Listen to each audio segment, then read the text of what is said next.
Branco Online, capítulo 206, Brightstar. Na vida real. Brightstar, a capital do Star Show. A joia do Star Show, Brightstar, era uma frase comum em Winterland. Era a cidade onde se localizava a maior população de Star Show, e era facilmente uma das cidades mais ricas de toda Winterland. A cidade tinha o maior número de arranha-céus, hotéis, edifícios e carros.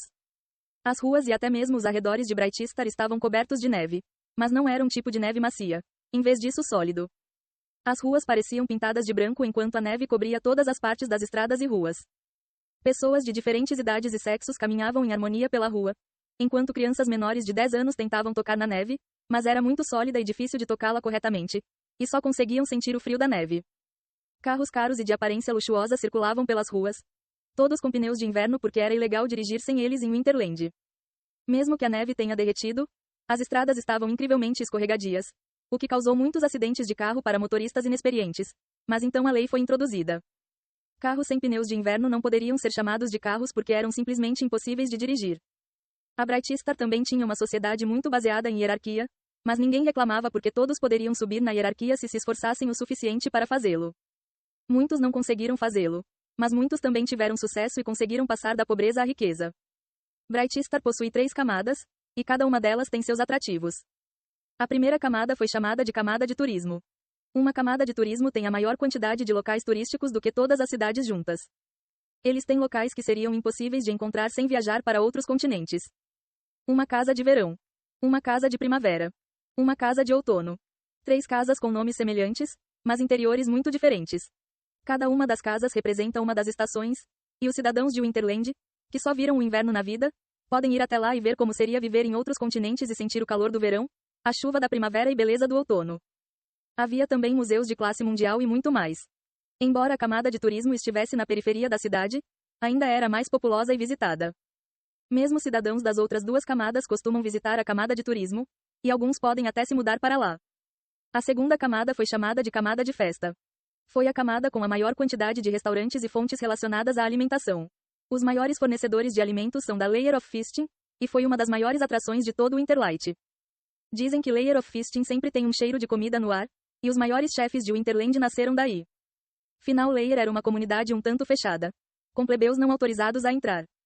Raramente alguém da camada de turismo era permitido, mas havia muitas pessoas ricas da camada de festas que podiam viver na camada final.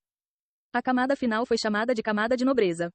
Como o nome sugeria, era onde moravam os ricos do Star Show. Estava localizado no centro da Brightstar e era cercado por grandes cercas metálicas. A beleza das casas foi uma fonte de motivação para as gerações mais jovens. Eles ficaram motivados ao conhecer os lugares porque começaram a sonhar em viver em condições tão luxuosas. Foi isso que o governo da Brightstar planeou, para tornar a geração mais jovem mais motivada para que a geração mais jovem garantisse o seu futuro.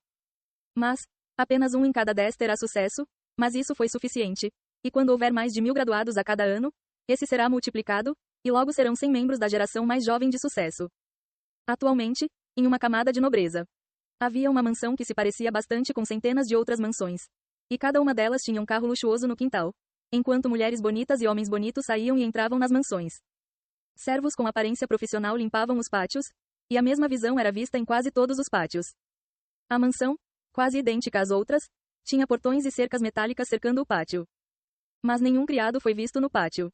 O pátio tinha facilmente cerca de 50 metros de comprimento, o que era incrivelmente grande para um quintal simples, mas era uma visão comum na camada de nobreza. No topo dos portões de metal, uma placa estava pendurada. As bordas da camada eram douradas com texto em prata. Bloqueio branco. Um nome incrivelmente famoso em Snowstar também foi encontrado em Brightstar. Atualmente, dentro de casa. Uma reunião estava sendo realizada no momento. Havia dezenas de homens e mulheres mais velhos sentados em volta de uma mesa redonda na sala. Todos tinham um prato de comida chique na frente deles e uma taça de vinho. Malcolm, os rumores são verdadeiros? Um homem de cerca de 50 anos perguntou a um homem de cabelos pretos que estava sentado ao lado de uma mulher idosa, que ainda parecia bastante atraente, embora seu cabelo estivesse ficando mais grisalho.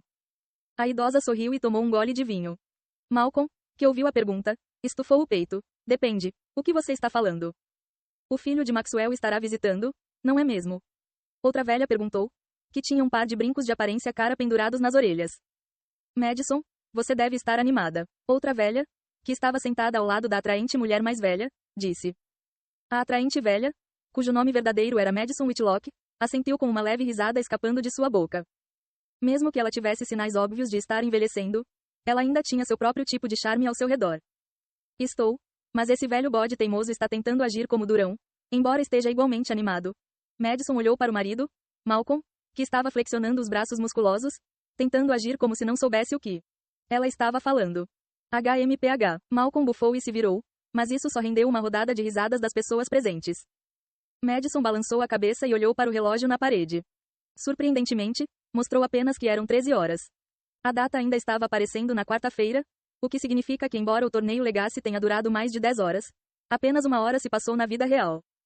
Ela imediatamente pareceu impaciente depois de saber que eles teriam que esperar o dia inteiro antes de conhecerem seu neto.